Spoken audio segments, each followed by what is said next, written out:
nombre del Padre, del Hijo y del Espíritu Santo. Amén. Jesús, luz verdadera que ilumina a todo hombre, luz que llega a este mundo. Nosotros sabemos que tú has venido de Dios, el Padre, para ser nuestro Maestro y que enseña los caminos de la verdad. Las palabras que oímos de ti son espíritu y son vida. Pero ¿quién el libro de abrir el libro rompiendo el sello? Tú solo, tú que diste tu vida por nosotros y nos compraste para Dios con tu sangre. Danos a conocer los misterios del reino de Dios y las inagotables riquezas de tu corazón. Descúbrenos los tesoros de la sabiduría y de la ciencia de Dios que en sí se ocultan. Haz que tu palabra penetre nuestras almas, guíe con luz nuestros pasos, ilumine nuestra senda hasta que amanezca el día y se disipen las tinieblas. Tú que vives y reinas por los siglos de los siglos. Amén.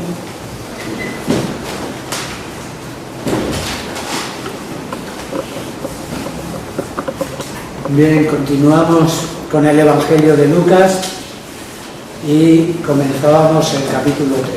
Vamos a ver el ministerio del Bautista, la aparición del Bautista. Pues vamos a leer del capítulo 3, versículo del 1 al 6.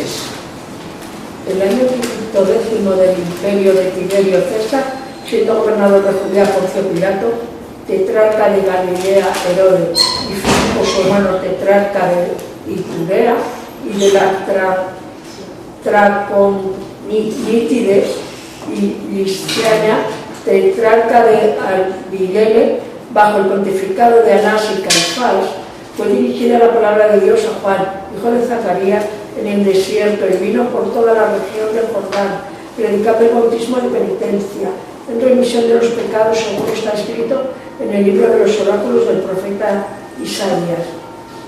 Voz de que grita en el desierto, preparad el camino del Señor, enderezad sendas.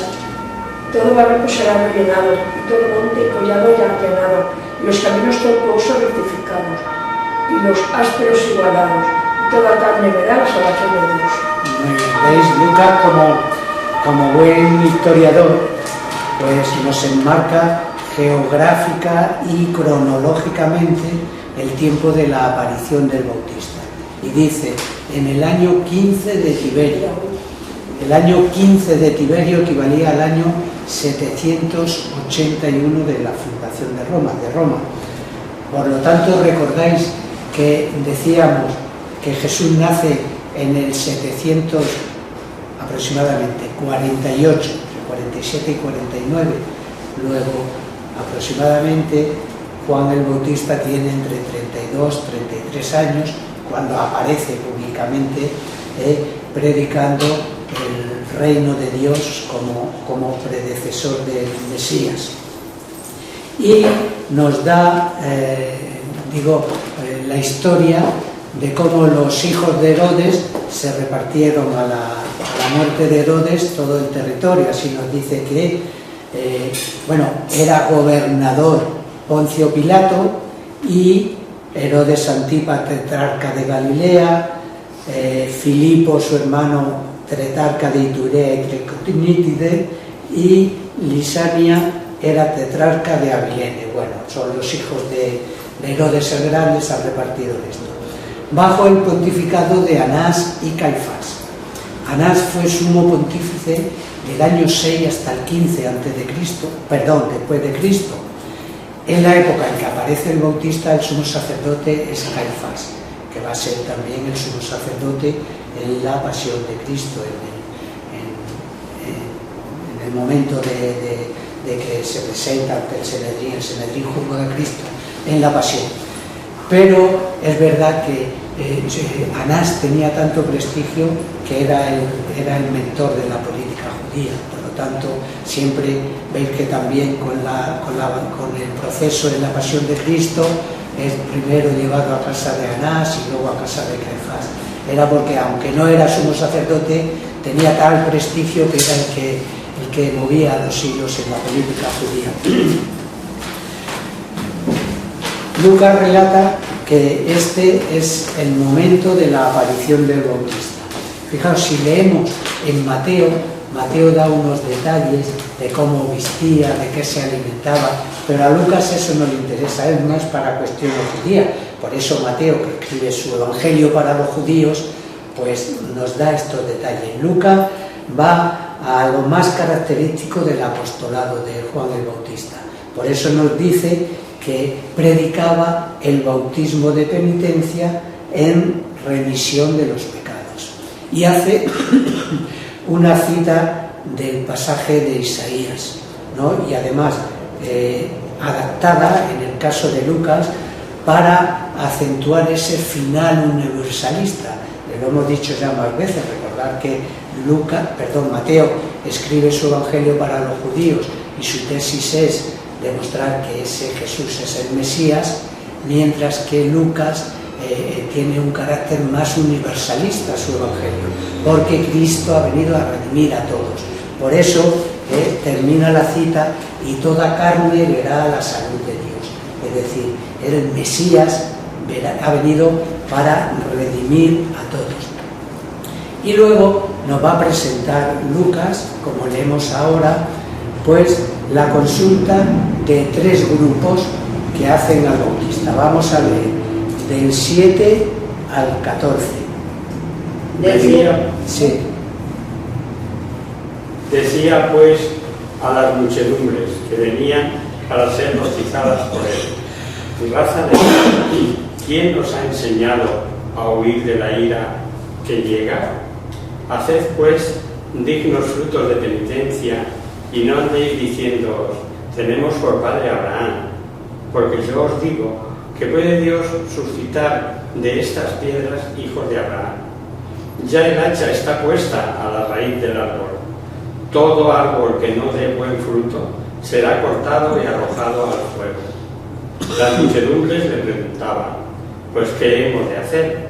Él respondía: el que tiene 2 túnicas, que dé una al que no la tiene, y el que tiene alimentos haga lo mismo. Vinieron también publicanos a bautizarse y le decían: Maestro, ¿qué hemos de hacer? Y les contestaba: no exigir nada fuera de lo que está tasado. Le preguntaban también los soldados: ¿y nosotros qué hemos de hacer? Y él les respondió: no hagáis extorsión a nadie, ni denuncia falsamente, y contentaos con vuestra soldado. ¿Veis bien? ¿Veis esos 3 grupos? La muchedumbre, los publicanos y los soldados. La muchedumbre, si veis, casi está dividida en 2 partes, porque hace primero pues una crítica muy severa de esa muchedumbre. ¿Por qué? Porque posiblemente esa primera parte decía que a las muchedumbres que venían a ser bautizadas: raza de víboras, ¿quién os ha enseñado a huir de la ira que llega? Si este mismo texto lo leemos en Mateo, Mateo dice que fueron los fariseos y los saduceos, y a esta muchedumbre se refiere esta primera parte, porque luego dice: y la muchedumbre, es otra vez, si veis en el versículo 10, y la muchedumbre le preguntaba: ¿qué hemos de hacer? Bien, esta muchedumbre de que le pregunta ¿qué hemos de hacer? Pues es esa que está dispuesta a una renovación verdadera. Y la respuesta del Bautista es, pues, les habla de la verdadera religiosidad, es decir, de que lo que acusa un verdadero llavismo. Si leéis Lucas 58, 6, 7.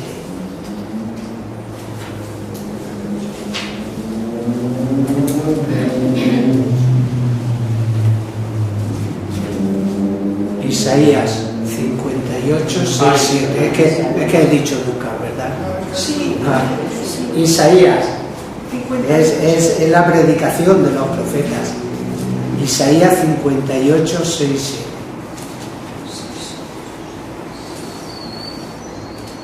7. ¿Sabéis qué ayuno quiero yo? Dice el Señor Yahvé: romper las ataduras de iniquidad, deshacer los haces opresores, Dejad libres a los oprimidos y quebrantar todo yugo, partir tu pan con el hambriento, albergar al pobre sin abrigo, vestir al desnudo y no volver tu rostro ante tu hermano. Entonces brotará tu luz como la aurora y pronto germinará tu curación e irá delante de ti de tu justicia Sí, y vendrá la gloria de Dios. ¿Veis? Bueno, pues es lo que les dice, el que tiene 2 túnicas de una, el que tiene alimento haga lo mismo, ¿no? Estos son los ayunos, dice el profeta, que quiere el Señor: dar de comer al hambriento, dar de beber al sediento. Es decir, la verdadera religiosidad, que es lo que les pide. Llega también para bautizarse un grupo de publicanos. Bueno, ya sabéis lo que eran los publicanos, ¿no? Especialmente odiados por los judíos porque eran los recaudadores de impuestos. Ellos pagaban una cantidad antes, adelantada, para conseguir el puesto, para decir, de recaudación, y luego recaudaban los impuestos para resarcirse de esa cantidad, pero haciendo extorsión y cobrando unos impuestos mayores de los debidos. Por eso les dice y condena el abuso de esas extorsiones que llegaba incluso pues, a engañar a los más débiles, a los más pobres. Llega también un grupo de soldados, y igual le dicen que qué tienen que hacer, y de ahí que les pide, fijaos, porque estos soldados no eran los soldados de la guardia del procurador, sino eran unos soldados que a veces elegidos entre los mismos judíos para proteger a los publicanos que recaudaban los impuestos, porque claro, algunas veces tenían problemas, porque el impuesto a Roma los judíos no lo veían de buena manera y o bien lo daría de mala gana o incluso muchas veces había problemas. Por eso estos soldados, pues que no hagan, les dice que no hagan extorsión a nadie en complicidad con los publicanos, que se contenten con la paga y que no abusen de su autoridad. Bien, a continuación leemos y vemos ya los versículos del 15 al 17, capítulo 3 de Lucas. ¿De Isaías? No, de Lucas. Como el pueblo estaba en expectación porque todos pensaban en su corazón acerca de Juan, si no sería él el Cristo. Juan declaró ante todos: yo os bautizo con agua, pero viene el que es más poderoso que yo, a quien ni siquiera soy digno de desatarle la correa de las sandalias. Él os bautizará con Espíritu Santo y fuego. Tiene el bieldo en la mano para limpiar su era y para recoger el trigo en su granero, pero la paja la quemará en fuego, que no se apagará. ¿Veis? Que no se apaga. Sí, muy bien. La figura del Bautista causó pues, una fuerte conmoción en Israel, hasta el punto de que muchos se preguntaban si no sería él el Mesías. Incluso, si vemos en Mateo, dice que el Sanedrín mandó una comisión para preguntarle si era él el Mesías. Y veis la respuesta del Bautista. Declara que él solo es un esclavo, que no es ni siquiera digno de ejercer como esclavo, es decir, de descalzar la correa de sus zapatos. Detrás de mí viene otro que es mayor que yo, y además les dice que él bautiza en agua, pero el que viene detrás bautizará en fuego y en el Espíritu Santo. Y luego, con esa alegoría de la era, pues declara la grandeza de Cristo en la obra del reino, de juzgar a los hombres y de dar destinos eternos. Es decir, ¿veis? Esta función de juez, cuando dice: Él los bautizará en Espíritu Santo y en fuego. En su mano tiene el bieldo para bieldar, para limpiar la era, y almacenar el trigo en su granero, mientras la paja la quemará en el fuego. Es esa potestad que tiene como juez de los hombres y el que da destinos eternos. Esa función de juez en el Antiguo Testamento estaba solo reservada para Dios, Veis, por tanto, que en el Evangelio de Lucas nos muestra a Cristo como Dios. Seguimos con el capítulo 3, leemos ahora versículos del 18 al 20, la prisión del Bautista.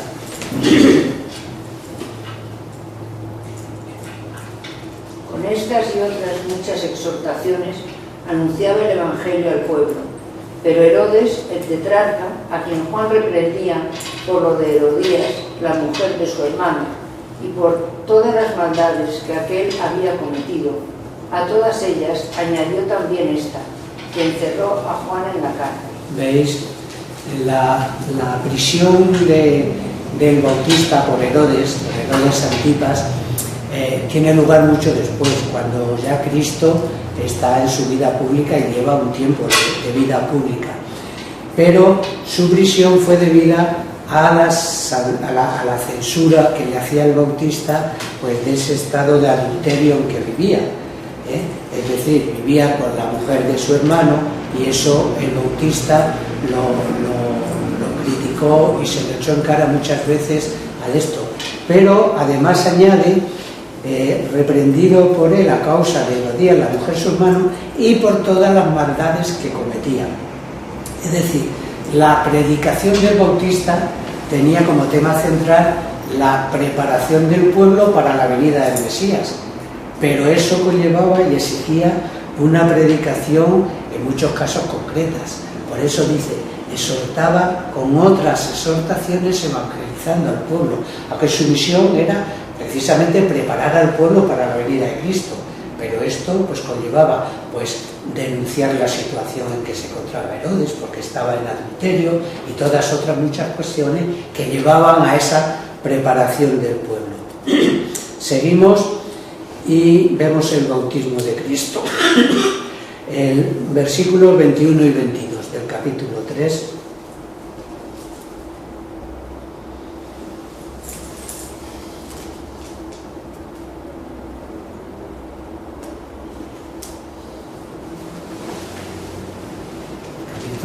Versículo 21 y 22 del capítulo 3. Aconteció pues, cuando todo el pueblo bautizaba, que bautizado Jesús y orando, se abrió el cielo, y descendió el Espíritu Santo en forma corporal como una paloma sobre él, y se dejó oír del cielo una voz: tú eres mi Hijo amado, en ti me complazco.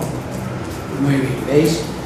Como los sinópticos igual relata el bautismo de Cristo muy brevemente, destaca que era cuando el pueblo se bautizaba. Bueno, cuando todo el pueblo se bautizaba, dice, el momento en el que el pueblo se bautiza. Jesús, una vez bautizado y estando orando, tiene lugar la teofanía. Por eso, la proclamación de la voz del Padre, en esta perspectiva, tiene el sentido de la filiación divina. Este es mi Hijo. Y el descenso de la paloma como símbolo del Espíritu Santo y de la complacencia del Padre hace ver el cumplimiento en él de la profecía de Isaías. Este es mi siervo en quien me complazco. Leer Isaías 42, 1, 4.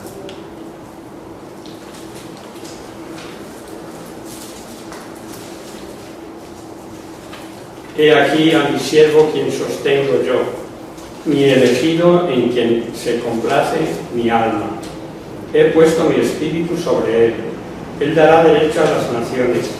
No gritará, no hablará recio, ni hará oír su voz en las plazas. No romperá la caña cascada. Sí, este es mi siervo en quien me complazco. He puesto sobre él mi espíritu. ¿Veis?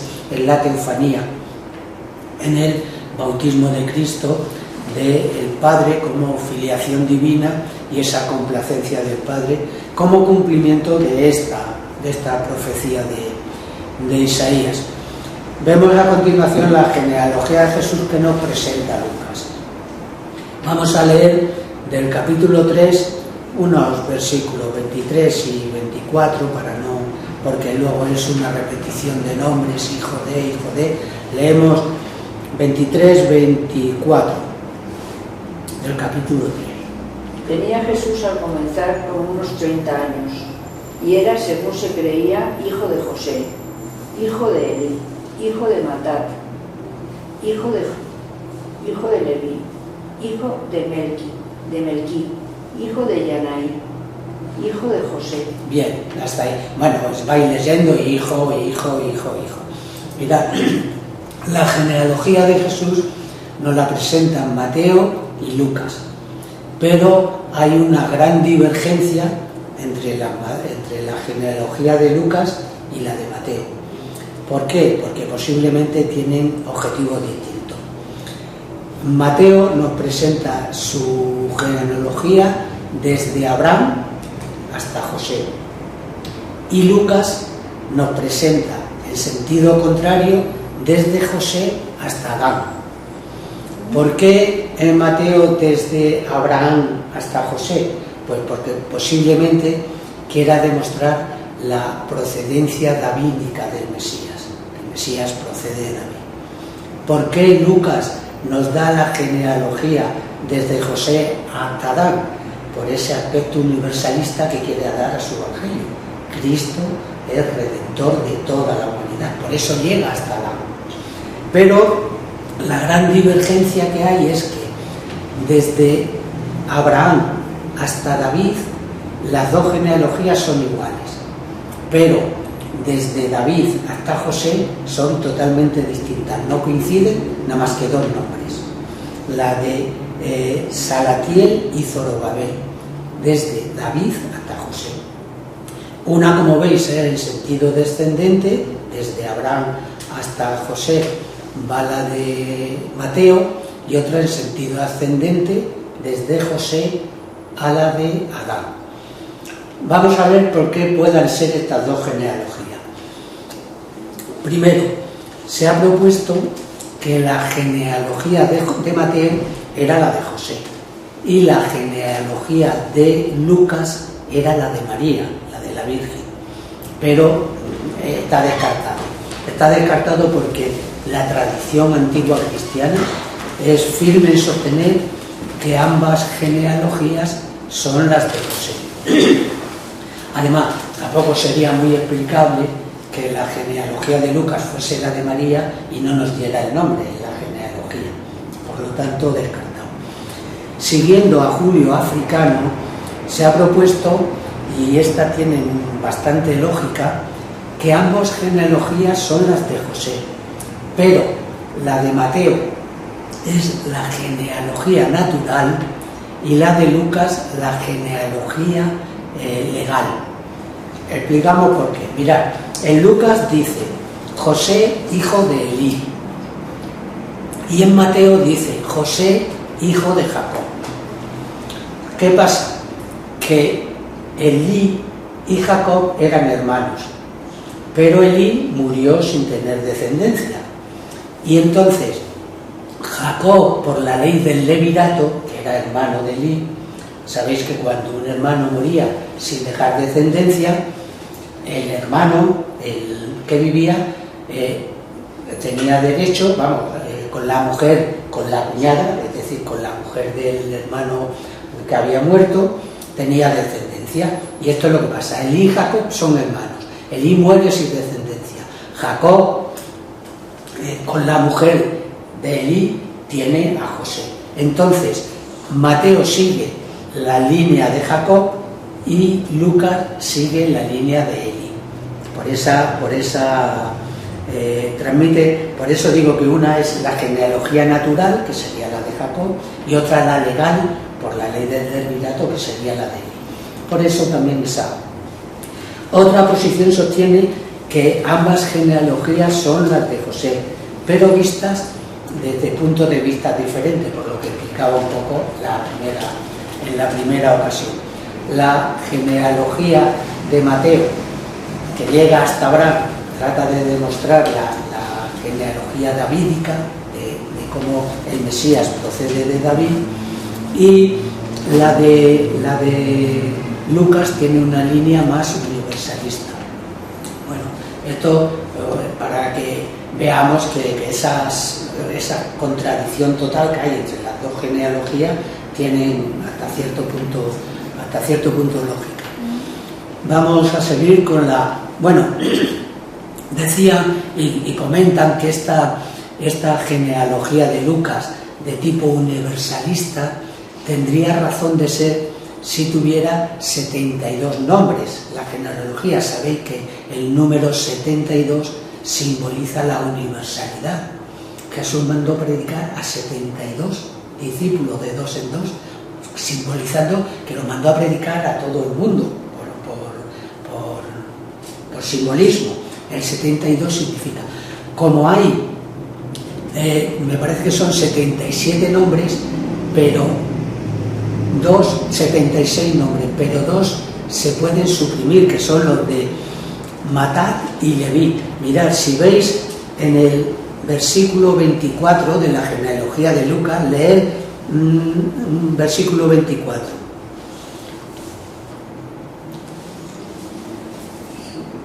Hijo de Matat, hijo de Leví. Ahí veis, hijo de Matat, hijo de Leví. Y ahora leer el versículo 29. Hijo de Jesús, hijo de Eliezer, hijo de Jorín. Espera, el 29. Hijo de Matat, hijo de Leví. ¿Ve? Hijo de Matat, hijo de Leví. Lo vuelve a repetir en el versículo siguiente. Quiere decir que a lo mejor fue un error del copista y metió estos dos nombres.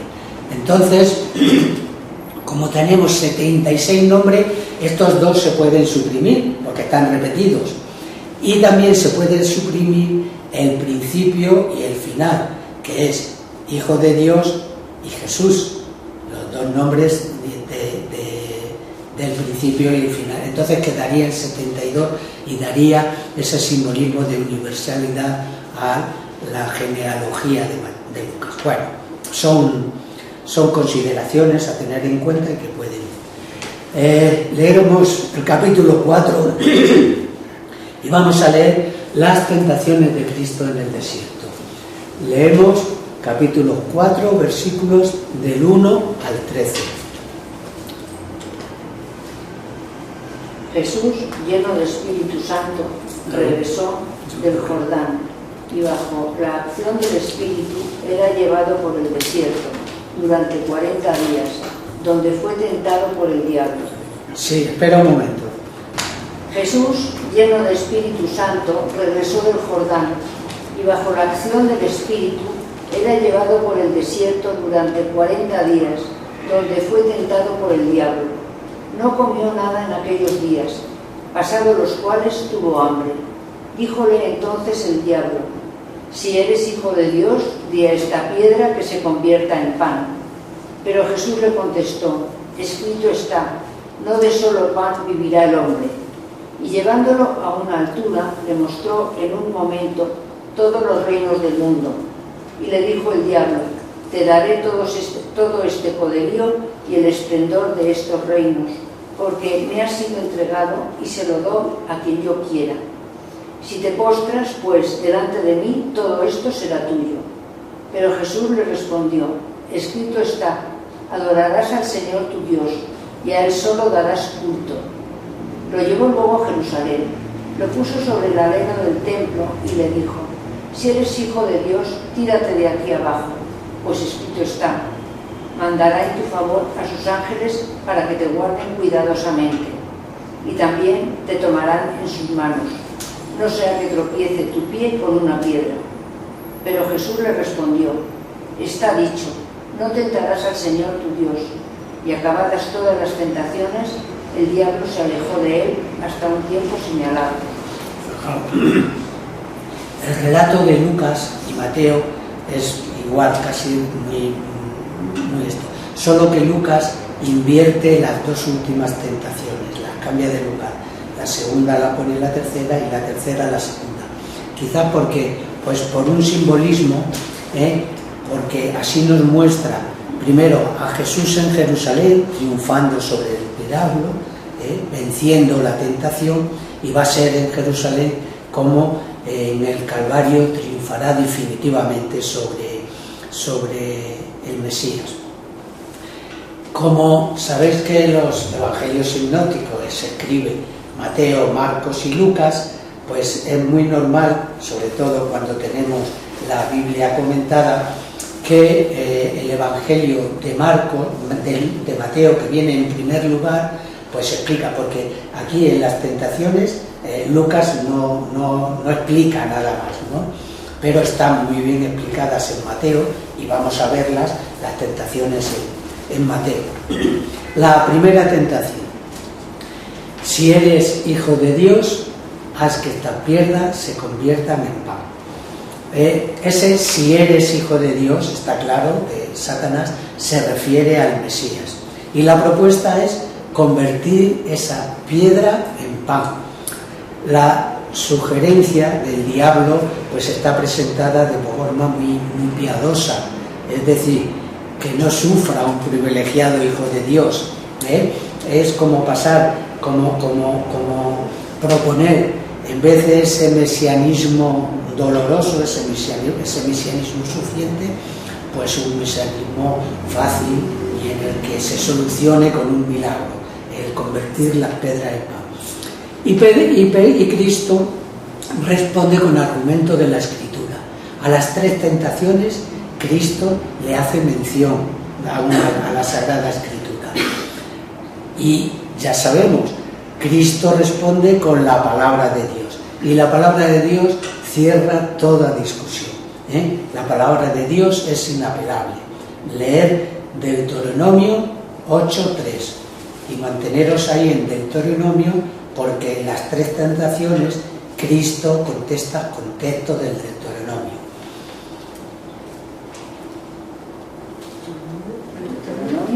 Deuteronomio 8:3.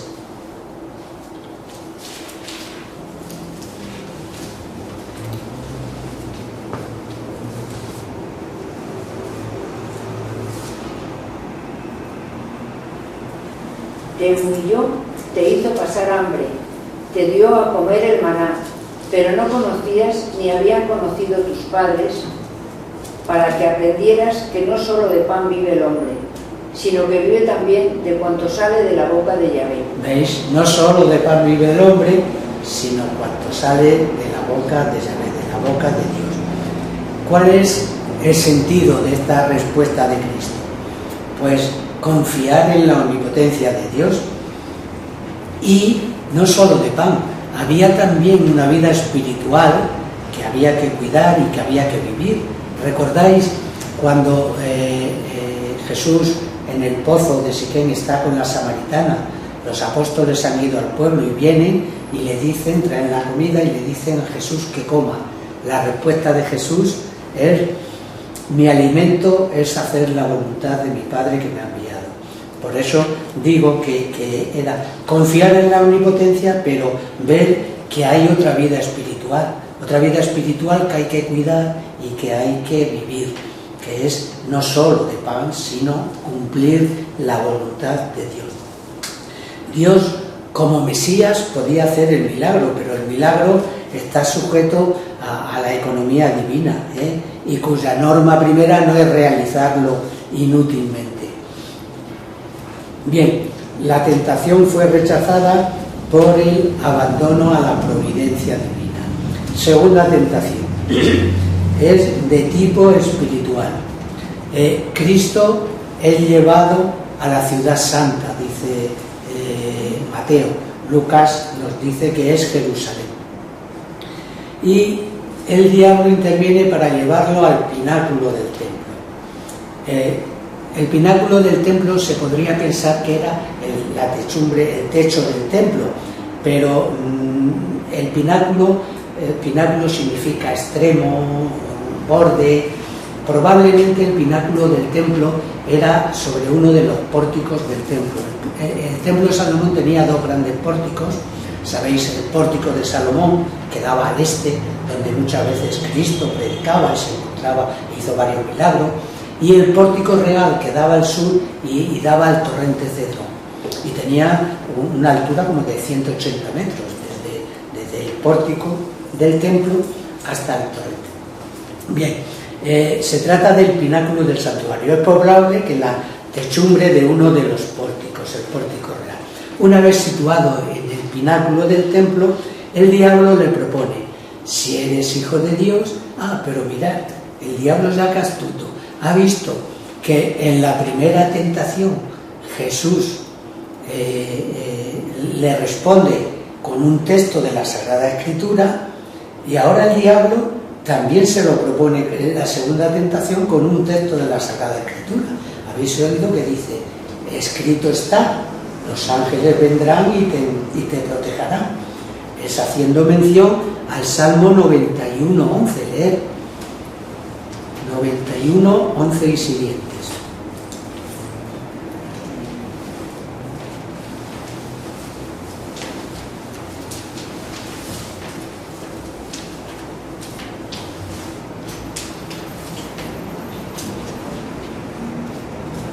Pues te encomendará a sus ángeles para que te guarden en todos sus caminos, y ellos te levantarán en sus palmas para que tus pies no tropiecen en las piedras. ¿Veis?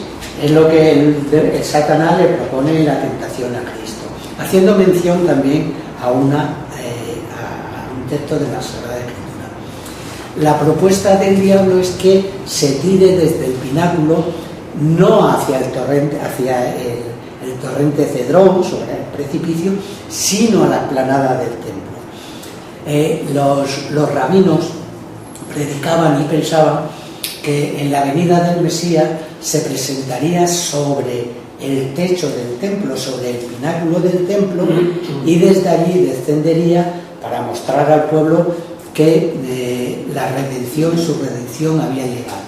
Entonces, fijaos la propuesta del diablo, es que desde el pináculo del templo un hombre se lanzara despacio y majestuosamente, pues era como mostrar ese mesianismo triunfante y glorioso, a la que Cristo rechaza esta propuesta del diablo diciendo que no se puede tentar a Dios.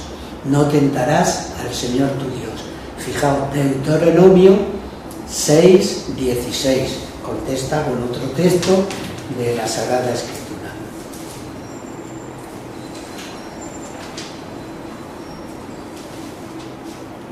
No tentéis a Yahvé vuestro Dios como lo tentasteis en Masá. Guardad con gran cuidado los mandamientos de Yahvé vuestro Dios. ¿Veis? No tentarás al Señor tu Dios. Cristo rechaza esta propuesta diciendo: no tentarás. Dios es verdad que ayuda con su providencia, pero el milagro no está al servicio de la comodidad y mucho menos de la temeridad. Por lo tanto, pedir este milagro a Dios no sería confiar en su providencia, sino tentarle. La proposición del diablo queda desbaratada. Tercera tentación. Leamos. El diablo lleva a Cristo a un monte muy elevado, le muestra todos los reinos y la gloria, y dice que todo le ha sido dado y él se lo da a quien quiere. Y le dice Antal, ¿no? Dice, se muestra además como gobernador de los reinos de ese mundo, y no es verdad.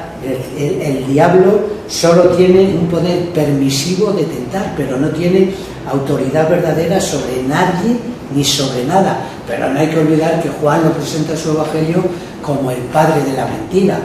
Por lo tanto, en esta tentación veréis, presentándose él como Dios del mundo, le propone que si se postra ante él y le adora, todos esos reinos que le han sido dados. Fijaos, por lo tanto, el diablo no le propone que le reconozca como Dios, porque el mismo diablo dice que eso le ha sido dado, esos reinos les han sido dados, sino que le reconozca como gobernador de esos reinos y de esos mundos. Y así, de esa forma, cambiaría el mesianismo, porque si Cristo se apostra ante él, ese mesianismo sería por obra del diablo y no por obra de Dios. Por lo tanto, veis que todas las tentaciones van en orden a acabar con ese mesianismo que Dios ha dispuesto y con la que el diablo está en contra. Cristo vuelve adaptando un poco aquí, ahora sí, a mostrar la contrariedad y a rebatir esa tentación por otro texto del Deuteronomio 6:13. Leer.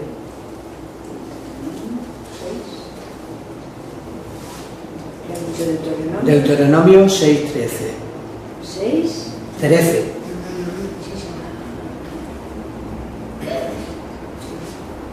A Yahvé tu Dios temerás, a él servirás y en su nombre jurarás. Sí. Vale, veis, al Señor tu Dios, en Lucas sustituye temer por adorar, es decir, a tu Dios solo adorarás, temerás, a tu Dios solo adorarás, que resalta al que solo Dios se puede adorar. El pensamiento de Cristo es: todo poder viene de Dios y por lo tanto el diablo no puede dar lo que no tiene. Solo a Dios se puede adorar. Y concretamente este poder sobre el mundo, solamente a él se adorará y solo a él se le dará culto. Y termina el texto de las tentaciones diciendo que el demonio se retiró hasta otro tiempo, a un tiempo más oportuno. Si recordáis, cuando hablábamos de la pasión, en la charla de la pasión, pues recordábamos cuál era ese tiempo oportuno en que el demonio vuelve a tentar a Cristo, y es en el momento de la pasión en Getsemaní, donde parece que Dios permite que el demonio vuelque todo su odio contra la naturaleza humana de Jesucristo, hasta el punto de que hace sudar sangre en el momento de la pasión. Quizás también en bastantes otros lugares el demonio siempre estaba ahí por medio en contra de ese mesianismo de Cristo, y pues a través de los fariseos en muchas ocasiones, o a través de muchos que no le seguían, o a través de distintas formas estaba tentando a Cristo, pero fundamentalmente en el momento de la pasión y fundamentalmente en Getsemaní. Muy bien, pues nos quedamos aquí. Bueno, el próximo lunes tenemos puente, así que nos volvemos hasta, me parece que es el 11 de diciembre, que nos dará la charla Ángel. Pero el 4 la da Ángel. No, y el 11. El 4 tenemos puente. Perdón, el 4 es el 11 lo da Ángel. El 11 Ángel y el 18 Brígido. El 18 Brígido. el extremo izquierdo. Sí. De extremo izquierda jugaba yo, sí, cuando jugaba. Sí, Ángel no me acuerdo qué daba. No sé. una sobre el Antiguo Testamento. Sí, en general. Bueno, rezamos en el nombre del Padre, del Hijo y del Espíritu Santo. Amén. Virgen, bella como la luna, delicia del cielo, en cuyo rostro se miran los santos y se contemplan los ángeles. Haz que nosotros, tus hijos, nos parezcamos a ti, y que nuestras almas reciban un rayo de esa belleza tuya, que no decae por los años, sino que brilla en la eternidad. María, sol del cielo, despierta tú la vida donde haya muerte, e ilumina los espíritus en que haya tiniebla. Reflejándote en el rostro de tus hijos, concédenos un destello de tu luz y tu fervor. María, poderosa como un ejército, concede a nuestra fila la victoria. Somos tan débiles y nuestros enemigos se ensoberbecen con tantos estragos, mas con tu bandera nos sentimos seguros de vencerlo. Él conoce el poder de tu pie y teme la majestad de tu mirada. Sálvanos, María, bella como la luna, única como el sol, temible como un ejército ordenado, pero por el odio